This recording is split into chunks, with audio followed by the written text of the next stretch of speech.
New all-time highs for Bitcoin? What to expect? Bitcoin could reach a new all-time high after the latest surge yesterday. Some analysts see this rise as a good market structure to reach new all-time highs from the last low on September 6, around $52,000. Bitcoin has already risen by 16%. Looking at the charts, it seems we have made a higher high than the September high and a growing low. At this moment, the most important level to watch is perhaps $65,000. Once that is broken, we can head directly to new all-time highs.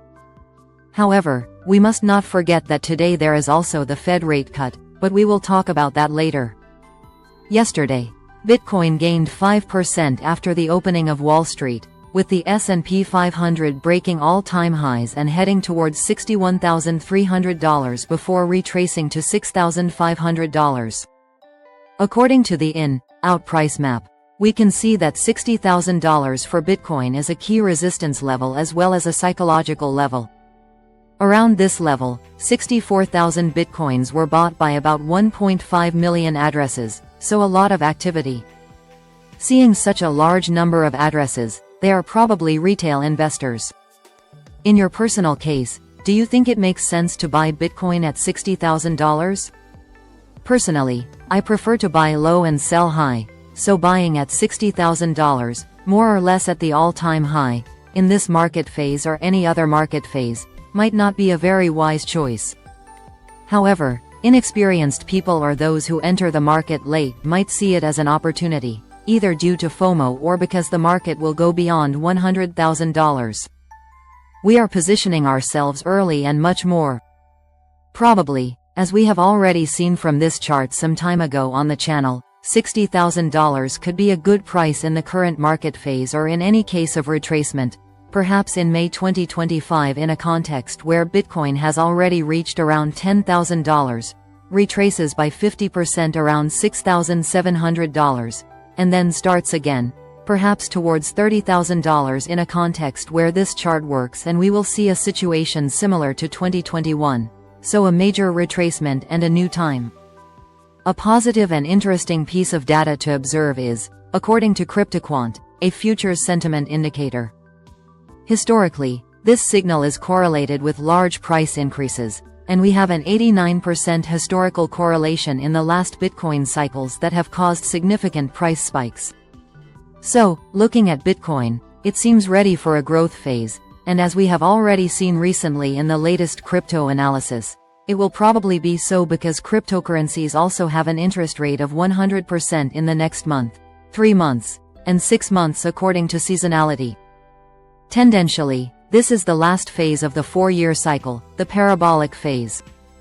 If we do not have the explosion now, when will we have it? Certainly, there are many interesting external factors that can change the market situation this time, and we often hear the phrase, "This time is different." However, it could also be just background noise that wants to distract us. Remember, today at 2000 there is the Fed rate cut.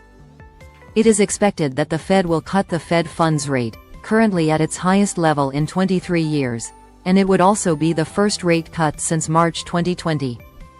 There is talk of a 50 basis point rate cut, although the expectations and what the Fed usually does is to cut rates by 25 basis points.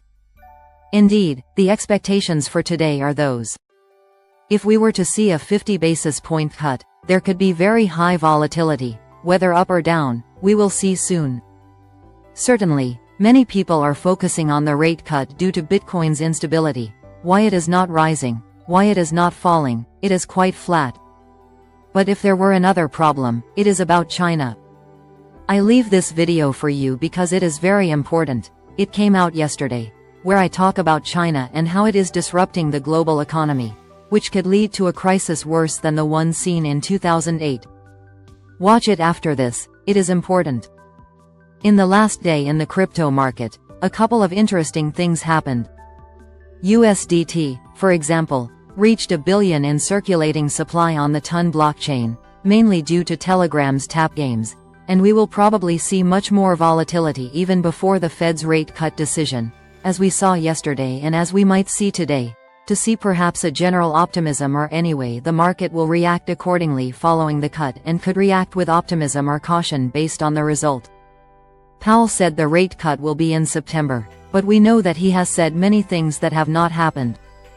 Who knows how the market will react if they do not cut rates this time and postpone them? Certainly, the most unexpected scenario, certainly a scenario that we see from many analysts, is a reduction in interest rates. Bitcoin will rise from October, also correlated with its seasonality, the Halloween effect, and many other things that happen in the markets. A general optimism from October onwards according to some analysts from Bitfinex. Instead, the $52,000 could be the last local minimum that we made, and therefore from here on, we will start to create always higher lows and potentially also higher highs. So a new bullish trend. Looking at the liquidation map, at the moment we have uncertainty with low and high liquidation levels, precisely this zone of lateralization that we have been experiencing in the last months. We have short and long traders simultaneously. And as soon as we understand something more, those liquidations will probably disappear. Otherwise, it is really a lot of money that will be burned and will bring the price in that direction even more rapidly.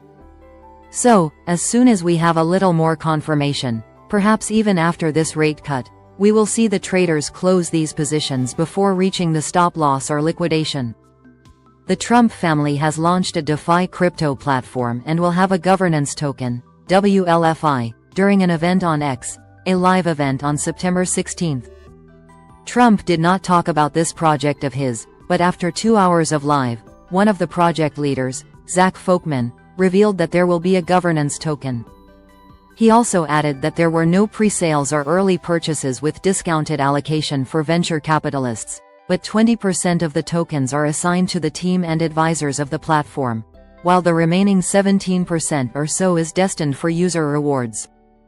Regarding the rest destined for sale, it is 63%. A public sale is very interesting to note how the Ether-Bitcoin ratio has fallen to the lowest level since 2021. It is interesting to note this because Bitcoin is much stronger than Ethereum, despite both projects having received ETFs. Investors are preferring or showing more confidence in Bitcoin than in Ethereum. This Ether-Bitcoin ratio has fallen below 0.04. Bitcoin ETFs have seen positive inflows or in any case have attracted money, while those of Ethereum have lost money. So, at this moment, Bitcoin is seen as a more stable and secure investment compared to Ether, which is seen as more volatile and risky, despite being able to naturally offer higher returns. Who knows if things will change once there is the rate cut? Some analysts predict that the Ether-Bitcoin ratio could fall even further and, consequently, Bitcoin could be much stronger and see the ratio reach 0.02 or 0.03, which is really low unless there are significant changes in investor sentiment or who knows what regarding regulation. One thing that perhaps many do not realize is that since the beginning of the year, Bitcoin has increased by over 40%, while Ether has only increased by 1%. A truly ridiculous performance. What happened to Ether? A stable coin plus other things was making really interesting performances but absorbed all the profit generated and consequently returned to par. As we said before, relative to inflows and outflows, Bitcoin ETFs have received about $17 billion in investment, while those of Ether have registered a loss of $580 million at the moment. Even staking on Ether may not be a great incentive, given that it offers about a 3% APY, while other stablecoins or crypto projects offer higher, better returns. We would like to know about your experience regarding the topic covered today. Share it with us in the comments and, if you have any questions, do not hesitate to ask them. We will gladly respond. Your like would be a source of satisfaction for us, and of course, do not forget to subscribe to the channel so you don't miss the upcoming publications.